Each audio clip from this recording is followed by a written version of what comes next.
السلام علیکم۔ جب اچھی نیتیں اور غیر اسلامک حرکتیں ملتی ہیں تو کیا ہوتا ہے؟ میں سوال کو ریفریز کر دیتی ہوں۔ جب اچھی نیتیں اور غیر اسلامک سوچ کا گھول بنا بنا کے پلایا جائے لوگوں کو تو نتیجہ کیا نکلتا ہے؟ جواب تھوڑا لمبا ہونے والا ہے، سو بیئر ود می۔ مجھ سے ایک سوال پوچھا گیا تھا تھانے میں۔ زندگی میں کچھ حادثے ایسے ہوتے ہیں جو انسان نے کبھی سوچا بھی نہیں ہوتا کہ ایسا بھی دن دیکھنے کو ملے گا کبھی، اور ان حادثوں پہ بات کرنا بھی انسان کو گوارا نہیں ہوتا۔ بھول ہی جائے انسان ان حادثوں کو تو کتنا اچھا ہو، لیکن انسان بھولتا نہیں ہے نا، تو جو بھولا نہ جائے اچھا ہے، اس سے کچھ سیکھ لیا جائے۔ اس ٹاپک پہ بات ضروری ہے، ورنہ آئی گیس سادی سی زبان میں کہا جائے تو اگر ہمیں صاف پانی چاہیے تو جو گندگی پائپ میں پھنسی ہوئی ہو اس کو تو نکالنا پڑے گا نا۔ مان تو لیں کہ گندگی ہے۔ ہمارے یہاں بدرواہ میں کبھی کبھی پانی کی پائپس میں مینڈک پھنس جاتے ہیں، بڑے بڑے موٹے موٹے مینڈک۔ تو صاف پانی چاہیے ہوتا ہے تو لوکیٹ کرنے پڑتے ہیں کہ کس پائپ میں کہاں پہ پھنسیں تاکہ ان کو نکالا جائے۔ معاشرے میں بھی گندگی ہوتی ہی ہے۔ تزکیہ تبھی انڈیویجولز کے لیے ضروری ہے نا، کیونکہ معاشرہ تو افراد پہ مشتمل ہوتا ہے۔ افراد جتنا اپنا تزکیہ کریں گے اتنا ہی معاشرہ بھی صاف رہے گا۔ تو اس گندگی کو ریکگنائز کرنا ضروری ہوتا ہے، لوکیٹ کرنا ضروری ہوتا ہے، ورنہ اگر ہم وہ جو کہتے ہیں کہ شتر مرغ کی طرح اپنی آنکھیں بند کر لیں تو خطرہ غائب نہیں ہو جاتا، بس خود کو جھوٹی تسلی مل جائے گی کچھ وقت کے لیے کہ خطرہ نہیں ہے۔ تو گندگی سے انفیکشن پھیلتا چلا جاتا ہے اور ایونچولی وہ انفیکشن سب کو اپنے شکنجے میں لے لیتا ہے۔ ہم آنکھیں بند کر لیں، پرابلمز کو ریکگنائز کرنے سے انکار کر دیں تو اس سے مسائل ختم نہیں ہوتے، بڑھ جاتے ہیں، اور آج کا ہمارا معاشرہ پوری طرح بیمار ہے۔ میں جب ڈاکٹر اسرار رحمہ اللہ کا ایک بیان سنتی تھی، اس میں وہ ایک آیت کو ایکسپلین کرتے ہوئے کہتے تھے کہ مریض اس درجے کو پہنچ گیا ہے کہ بغیر آپریشن کے اس کی شفا نہیں ہوگی۔ تو اگر آپ اس آپریشن کے راستے میں آ رہے ہیں تو فساد پھیلا رہے ہیں۔ تو اگر سب خاموش رہیں گے پھر مسائل اور پیچیدہ ہوں گے، ہمارے لیے نہ ہی صحیح پر دوسری لڑکیوں کے لیے جن کو ابھی کوئی آئیڈیا بھی نہیں ہے کہ ہمارا معاشرہ کتنا اینٹی فیمیل ہے۔ بچپن سے ہی پتہ چل جاتا ہے بچیوں کو، لیکن اندازہ نہیں ہوتا کہ آگے کیا کیا انسان دیکھتا ہے۔ اب میں اینٹی فیمیل جیسے ہی کہوں ڈونٹ گیٹ یور ہیکلز اپ، کیونکہ آج کل یہ جو جینڈر وار چل رہا ہے ہم ایک دوسرے کو دشمنوں کی طرح دیکھنے لگے ہیں، حالانکہ حقیقت یہ ہے کہ اگر معاشرہ اینٹی فیمیل ہو تو پورا معاشرہ غرق ہو جائے گا، اور اگر معاشرہ اینٹی میل ہو تب بھی پورا معاشرہ غرق ہو جائے گا۔ دیر از نو them اینڈ us، ہم سب کنیکٹڈ ہیں۔ ایک جینڈر پہ ظلم کا مطلب ہے دونوں جینڈرز سفر کریں گے۔ ایک ایگزامپل دیتی ہوں میں۔ عورت سوسائٹی کا فیوچر بناتی ہے، فیوچر جنریشنز، رائٹ؟ یہ تو ہم سب مانتے ہیں۔ ظلم انسان کو کرپٹ کر دیتا ہے، خاص طور پر جب لوگ ایکٹیولی یا پھر خاموش رہ کر ظالم کا ہی ساتھ دے رہے ہوں۔ تو اس کا مطلب یہ نہیں ہے کہ آپ نے ایک عورت کو اس کی کوٹ ان کوٹ اوقات دکھا دی، اس کے بیسک حقوق چھین کر، اور اسی کو خاموش کرا کے آپ نے کوئی کمال نہیں کر دیا۔ اس کا مطلب اصل میں یہ ہے کہ آپ نے معاشرے کا بیڑا غرق کرنے میں اپنا کردار نبھا لیا ہے، کیونکہ فیوچر جنریشنز میں دونوں جینڈرز آتے ہیں نا۔ ماں صرف بیٹیوں کی ماں نہیں ہوتی، بیٹوں کی بھی ماں ہوتی ہے۔ ماں کرپٹ تو دونوں جینڈرز کرپٹ تو فیوچر کرپٹ۔ اس حساب سے دیکھا جائے تو ایک انسان، لڑکا ہو یا لڑکی، بچہ ہو یا بچی، آدمی ہو یا عورت، ایک انسان پہ ظلم پورے معاشرے پہ ظلم ہوتا ہے، پورے معاشرے کی تباہی ہوتی ہے. کتنا اگر ہم اس بارے میں ذرا سوچیں نا تو کتنا بچ بچ کے چلنے کی ضرورت ہے ہم سب کو. وہ آیت ہے نا، کتنا خوبصورت ہے ہمارے رب کا کلام. وہ خوبصورتی دیکھ کر آنسو آ جاتے ہیں انسان کی آنکھوں میں کہ اتنی پرواہ ہے ہمارے رب کو ہماری. وہ کہتے ہیں، اللہ تعالیٰ قرآن میں کہتے ہیں، اللہ کا تقوی اختیار کرو جیسا کہ حق ہے. اس کو تقوی اختیار کرنے کا جتنا حق ہے وہ حق ادا کرو. اور جب صحابہ گھبرا گئے کہ وہ حق کون ادا کر سکتا ہے تو جواب دیا گیا کہ اپنی امکانی حد تک کوشش کرو ادا کرنے کی. کہیں گے کہنے والے کتنی سختی ہے قرآن میں، اصل میں ڈسپلن ہے. ڈسپلن اللہ عز و جل کی رحمت ہے، لیکن ہمارا نظریہ، ہماری سوچ اتنی تنگ ہے کہ ہم رحمت کو سختی سمجھ بیٹھے ہیں. رحمت ہے تاکہ ہم خود اپنے ہاتھوں خود کو برباد نہ کر دیں. کیونکہ ہم کتنی بھی آنکھیں بند کر کے بیٹھ جائیں کہ انفیکشن نہیں ہے، کوئی انفیکشن نہیں ہے. وہ جو انفیکشن ہے وہ صرف ایک فیملی یا ایک خاندان تک محدود نہیں رہتا ہمارے نظر انداز کرنے سے. آپ کے بچوں کو شاید آپ کی نظر میں وہ انفیکشن کم لے لے، ہم کم لیتا نہیں ہے، لیکن ہم جو ہے نا، ہمارا اپنا نظریہ اتنا محدود ہوتا ہے کہ ہمارے سامنے ریپرکشنز چل پھر رہے ہوتے ہیں، چیخ رہے ہوتے ہیں، لیکن ہمیں نظر تک نہیں آتے، ہمیں سنائی تک نہیں دیتے. تو ہمیں تو ایک غلط فہمی ہو جاتی ہے کہ ہماری امیجیٹ فیملی پہ اس انفیکشن کا خاص اثر نہیں ہو رہا، لیکن ان کے بچوں کو تو اپنی زد میں کلیئرلی لے لے گا. وہ ایسا جھٹکا ہوگا جو اچھے سے ہماری آنکھیں کھول دے گا. اب بات ہو رہی تھی اچھی نیتیں اور غیر اسلامک بیہیویئر کی. میں آپ کو ایک ایگزامپل دیتی ہوں، ریئل لائف ایگزامپل ہے، تو ذرا غور سے سنیے گا. ایک عورت جس کا شوہر شراب پی کر اس کو مارتا تھا. میں ذرا آپ کو ایک حقیقی کہانی سناؤں تاکہ آپ کو پتہ لگے کہ اچھی نیت اور اینٹی اسلامک اپروچ جب ملتے ہیں نا تو نتیجہ کیا نکلتا ہے. کیونکہ ہمارے یہاں جو مسلمان پائے جاتے ہیں ان کی نیتیں بڑی اچھی ہوتی ہیں. ان کو یہ مرض ہو گیا ہے کہ ان کی اچھی نیتیں، ان کو لگتا ہے ان کی اچھی نیتیں قرآن تک کو اوور رائڈ اور اوور رول کر سکتی ہیں کیونکہ وہ اچھی نیتیں ہیں. یہ بیماری کہاں تک جاتی ہے اور کن کن لوگوں کو بھگتنی پڑتی ہے، آپ کو ذرا آئیڈیا دے دیا جائے آج. اور جب میں نے کہا تھا نا اینٹی فیمیل، اس سے میرا مطلب یہ نہیں ہے کہ لوگ کہتے ہیں کہ لڑکیوں کو زندہ زمین میں گاڑ دو، جیسے جاہلیہ کے ٹائم کیا جاتا تھا. وہ تو زیادہ نہیں ہوتا ہمارے معاشرے میں اب. ہاں، یتیم خانوں کے باہر چھوڑ دیتے ہیں یا پھر وہ جو کوڑے دانوں میں پھینک دیتے ہیں اور پھر سننے کو ملتا ہے کہ کتے ایک انفینٹ بچی کو کھا رہے تھے اور کسی نے رونا سنا اور بچا لیا. لیکن جیتے جی مارنے کے بہت سے اور بھی سٹل طریقے ہوتے ہیں.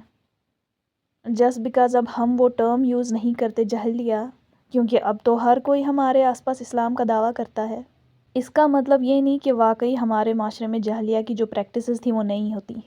طریقے بدل جاتے ہیں نا، ان میں بھی تبدیلی آتی، انوویشن آتا ہے. ہم اب وہ کرتے ہیں جو کبھی عرب کے جاہلیہ بھی نہیں کرتے تھے. تو ایک عورت جس کی شادی ہوئی اور اس کا شوہر شراب پی کر اس کو مارتا ہے، یہ اس عورت کی کہانی سنانے لگی ہوں آپ کو جس نے میری زندگی میں ایک بہت بڑا رول پلے کیا ہے. میں نیگیٹو رول نہیں کہنا چاہتی ہوں.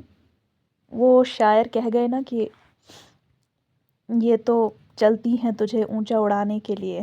تو واقعی میں نے زندگی کے نہایت اہم سبق سیکھے ہیں کیونکہ اللہ عز و جل نے اس عورت کو میری زندگی میں پلیس کیا. میں ان لوگوں میں سے ہوں جو یہ مانتے ہیں کہ ہر کوئی آپ کا ٹیچر ہو سکتا ہے، سوال یہ ہے کہ آپ سبق لینا چاہتے ہیں یا نہیں. تو الحمدللہ ہر دوا میٹھی تو نہیں ہوتی، کڑوی دوا بھی کھانی پڑتی ہے. اس کا شکر ہی کرنا چاہیے نا کہ کڑوی ہی صحیح، دوا تو اللہ عز و جل نے فراہم کر کے رکھی تھی. دوا سامنے ہو تو اس کا فائدہ لے لیا جائے، اسے پھینک کے کوئی فائدہ نہیں ملے گا۔ حادثے دوا کی طرح ہوتے ہیں، تو حادثے جو ہیں ان کو ضائع نہیں ہونے دینا چاہیے۔ جن حادثوں سے ہم سبق حاصل نہیں کرتے، کیونکہ حادثے صرف دوسروں کے بارے میں ہمیں اہم حقائق نہیں بتاتے، بلکہ ہمارے اندر جو اندھیرے ہوتے ہیں نا، ان پہ بھی روشنی ڈالتے ہیں۔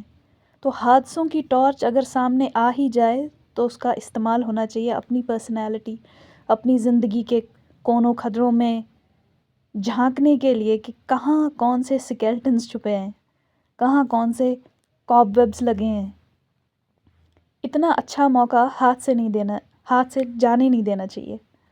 ہر دوا میٹھی نہیں ہوتی نا، کوئی دوا زہر لگتی ہے، لیکن کسی نہ کسی کو تو زہر پینا پڑے گا۔ تو یہ جو ان کی زندگی کا ایک نہایت اہم واقعہ ہے، وہ انہوں نے خود مجھے بتایا تھا۔ شاید ان کو بھی پتہ نہیں ہوگا کہ یہ واقعہ کیا امپیکٹ ان کے ذہن پر چھوڑ گیا ہے۔ کہتی ہیں ان کا شوہر ان کو بہت ستاتا تھا، اور ایک بار جب بہت تنگ آ گئیں تو اپنے بیٹوں کو لے کر، اپنے چھوٹے تھے بیٹے، ان کو لے کر وہ مائکے چلی گئیں چپکے سے، ورنہ شوہر جانے نہیں دیتا۔ ماں گزر چکی تھی ان کی، والد صاحب تھے وہاں، اور 2 بھائی۔ ایک بہن انہی کے شوہر کے بھائی کی بیوی تھی، اور ایک بہن مائکے میں۔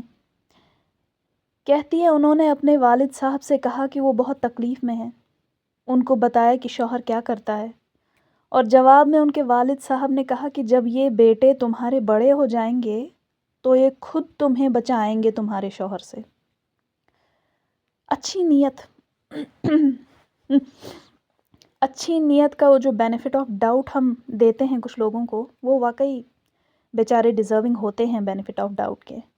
نیتیں واقعی ان کی اچھی ہی ہوتی ہیں، بس علم بہت کم ہوتا ہے، ان پڑھ ہوتے ہیں، یا سوچنے کی واقعی صلاحیت نہیں ہوتی، تو ان کو سمجھ بھی نہیں ہوتی کہ ان کے ان فیصلوں کے کیا نتائج آگے نمودار ہوں گے۔ لیکن کچھ لوگ ہوتے ہیں جو اپنی خود غرضی کو اچھی نیت کے چولے میں لپیٹ کر خود کو اپنی ذمہ داریوں سے فارغ کر لیتے ہیں۔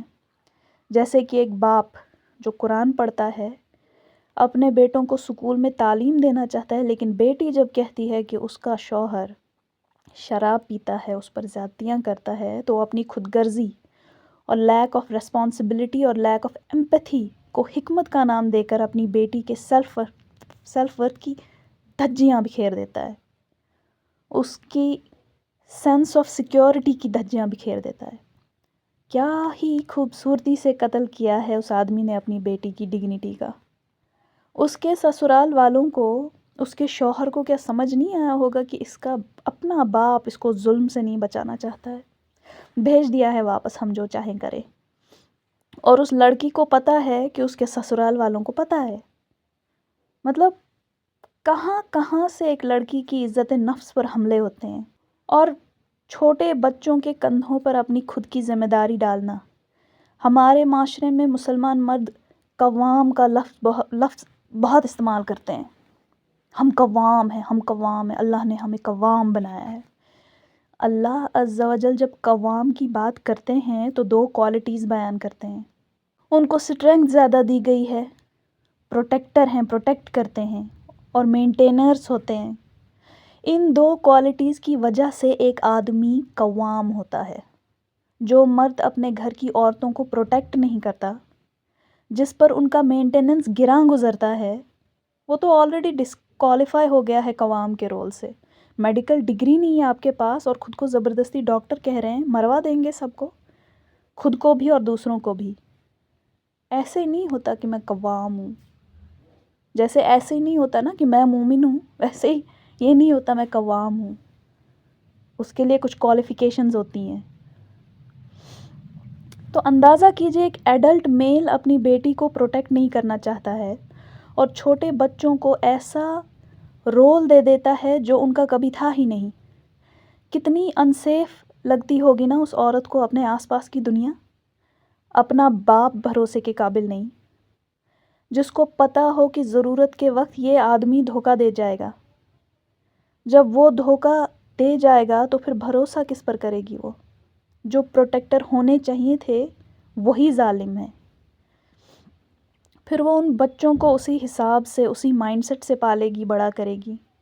وہ بیٹے جب بڑے ہوتے ہیں تب بھی وہ اپنی بیویوں کو بیوی کا درجہ نہیں دے پاتے، کیونکہ اس ماں نے ان کا ذہن ایسا بنایا ہوتا ہے کہ it's me and you against the whole world. تمہاری بیوی تم سے وفاداری نہیں کرے گی، وفادار صرف میں ہوں تمہاری ماں. اور بیٹے گلٹی فیل کریں گے اگر ماں کو ان کی وجہ سے دکھ پہنچے. دکھ کون سا؟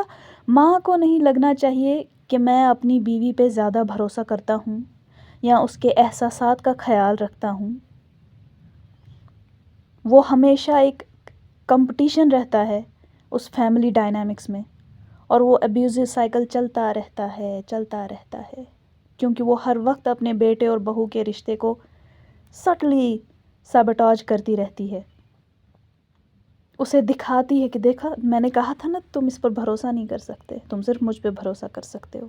ایسے حالات جان بوجھ کے کریٹ کرنا، کیونکہ ایک بیٹے ہی تو ہیں جو اس کی سیکیورٹی ہیں. اب اگر وہ بھی بیویوں کے بن گئے تو اس کا کون رہے گا؟ اور تو کوئی ہے ہی نہیں. اس کا مطلب ہرگز یہ نہیں ہے کہ ہم اس عورت کو اکاؤنٹیبل نہ ٹھہرائیں، ورنہ تو پھر حساب کے دن کا کوئی فائدہ ہی نہ ہو، جزا اور سزا کا کوئی فائدہ ہی نہیں، کوئی مطلب ہی نہیں بنتا. لیکن ہم سب کو پتہ ہے کہ اپنے ڈیمنز کو کنٹرول کرنا کوئی آسان چیز نہیں ہوتی. تبھی تو تزکیہ اتنا ضروری ہے نا، شیڈو ورک، ہیلنگ ورک، اس لیے تو اتنا اہم ہے. لیکن میں کہہ رہی تھی کہ ایک آدمی جس نے اپنی بیٹی کو پروٹیکٹ نہیں کیا، نیت شاید اچھی تھی، شاید، پر غیر اسلامی طریقہ تھا، اور اس کی وجہ سے کیا ہوا؟ ایک ایسی لڑکی جو اس آدمی کو جانتی بھی نہیں تھی، اس کا گھر تباہ ہو گیا کیونکہ اس کی ساس اس آدمی کی بیٹی ہے. اور آگے پتہ کیا ہوتا ہے؟ وہ بہو اپنے مائکے جاتی ہے، ان کو اپنی تکلیف بتاتی ہے، اور اسے وہاں اسی طرح کے نیک نیتوں والے گھر والے ملتے ہیں، اسے واپس بھیجا جاتا ہے. Cycle continues. اس کے بیٹے سیکھ رہے ہوتے ہیں، بیٹیاں سیکھ رہی ہوتی ہیں، رشتہ دار لڑکے لڑکیاں سب سیکھ رہے ہوتے ہیں.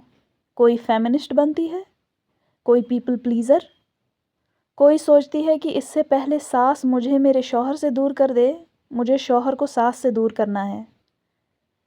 بیٹا کوئی ابیوزو بنتا ہے، کوئی وکٹم. وہ ڈسٹارٹڈ ڈیفینیشن آف میسکولینٹی لے کر چلتے ہیں ساری عمر. میسکولینٹی کرپٹ ہوئی تو کیا ہوگا؟ فیمینینٹی بھی کرپٹ ہو جائے گی، کیونکہ ہم سب کنیکٹڈ ہیں.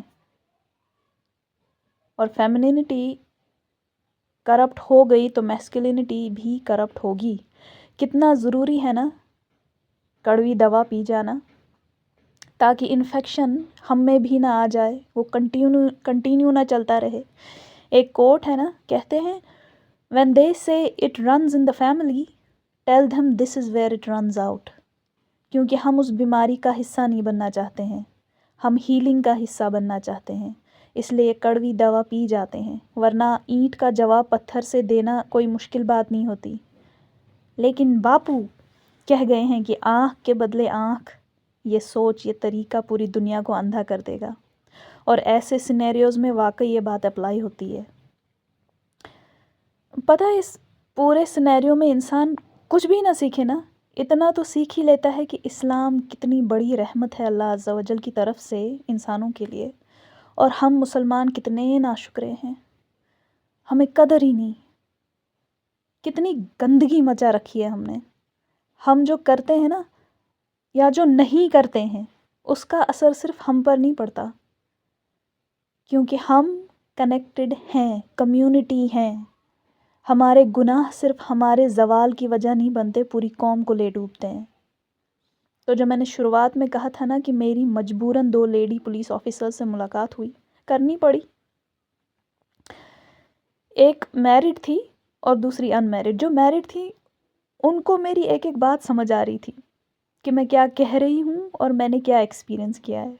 جو ان میرڈ تھی وہ مجھ سے کہنے لگی کہ آپ فلانی شخص کو ایک اور موقع دیں، ہو سکتا ہے وہ سدھر جائے. تو میں نے کہا کہ ابھی تک تو بات ایموشنل، فائنینشیل اور فزیکل تک محدود تھی، مجھ تک محدود تھی. اب تو میری ماں پہ ہاتھ اٹھایا گیا ہے، تو یہ بندہ سدھر نہیں رہا بلکہ اور بگڑتا جا رہا ہے. لیکن وہی شادی بچانے کا ان کو اتنا وہ خلوص نیت تھی کہ انہوں نے ایک آدمی کا اپنی ساس پر ہاتھ اٹھانے کے انسیڈنٹ کو ڈاؤن پلے کر دیا۔ نیت بالکل اچھی تھی، نیت بہت اچھی تھی، لیکن رزلٹ ذہن میں نہیں رہا کہ اس کا نتیجہ کیا نکلے گا۔ انگرینڈ ہے عورتوں میں ارریسپیکٹیو آف ریلیجن، کیونکہ وہ ہندو تھی جس سے میں بات کر رہی تھی، وہ دونوں ہندو تھی۔ ایسے حالات میں انسان اوپنلی کلیئرلی دیکھ پاتا ہے کہ ایک معاشرے میں عورتوں کو ذلیل کرنا ایک ایکسیپٹڈ بیہیویئر ہو چکا ہے۔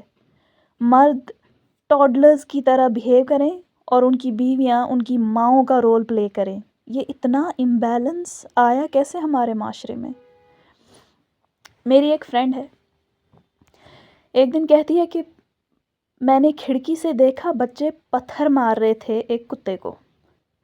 وہاں بہت سارے کتے تھے مگر وہ اس کتے کو پتھر مار رہے تھے جس کی ٹانگ پہلے سے ہی ٹوٹی ہوئی تھی، وہ کتا زخمی تھا۔ نہیں ہوتے وہ زخمی جانور سڑک کے کنارے کہیں بیٹھے ہوئے ہوتے ہیں، اسی طرح۔ کہتی ہے میں نے ان بچوں کو چیخ ماری کہ تم اس کتے کو کیوں مار رہے ہو؟ پھر کہتی ہے جب میں نے اس کتے کو دیکھا نا، پہلے سے زخمی اور اس پر سب اسی کو پتھر مار رہے تھے، تو مجھے اس کتے میں اپنا آپ دکھا۔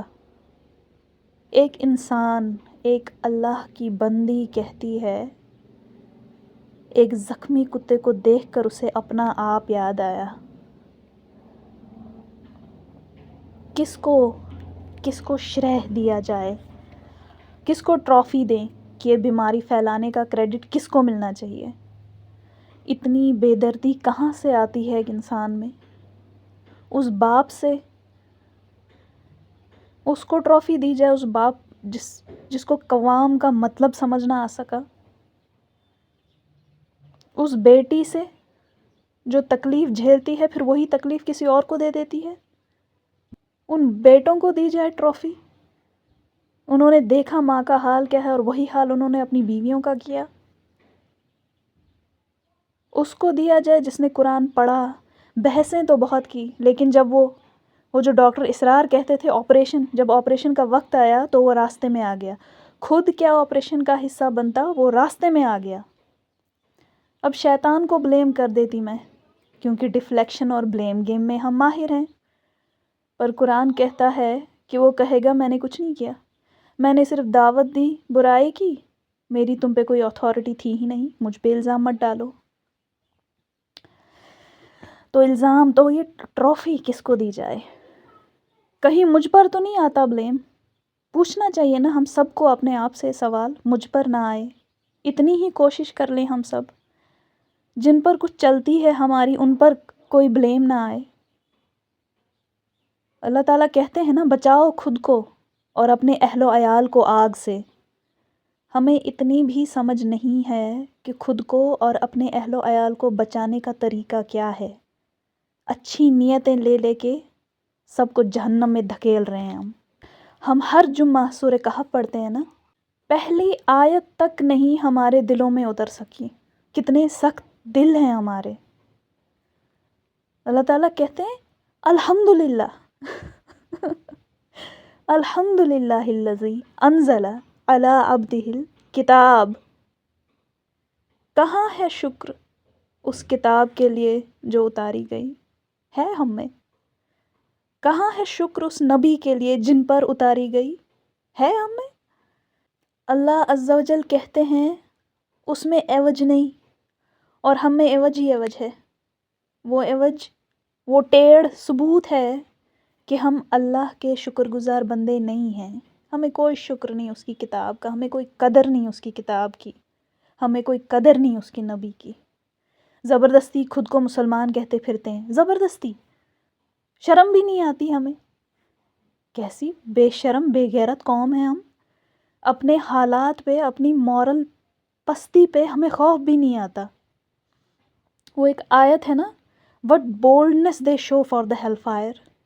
بولڈ تو ہیں ہم، لیکن جہاں بولڈنس کی واقعی ضرورت ہوتی ہے وہاں ہم بولڈ نہیں ہوتے۔